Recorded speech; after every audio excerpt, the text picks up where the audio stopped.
সরকারি কর্মচারীদের জন্য নবান্ন থেকে নতুন ছুটি। মমতা সরকার নবান্ন থেকে ঘোষণা করল সরকারি সিওডি গ্রুপ কর্মচারীদের জন্য জুনে অতিরিক্ত ছুটি দেওয়া হবে।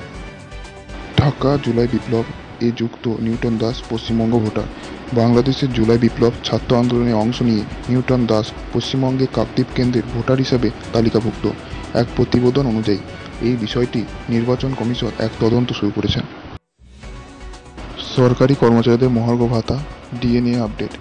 পশ্চিমবঙ্গ সঞ্চালিত ভাইরাল তথ্যে ডিএ বকেয়া নিয়ে আলোচনা চলছে। নির্দিষ্ট তারিখে পরিশোধ না হলে নিয়োগে বাধা হতে পারে। কর্মকর্তারা এ বিষয়ে ফ্যাক্ট চেক করছেন। অষ্টমতম বেতন কমিশন বেতন বৃদ্ধির সম্ভাবনা।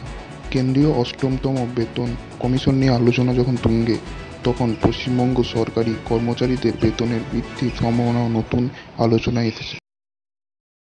কলেজ সিওডি টাই শিক্ষাবৃত্তি ও ভাতা নিয়ে হাইকোর্টের রায়। গ্রুপ সিওডি এর সরকারি ভাতা ও বৃত্তিতে পশ্চিমবঙ্গ হাইকোর্টে স্থগিতাদেশ। শিক্ষকদের অংশে ভাতা বিতরণ বিষয়ে জোর বিচার চলছে।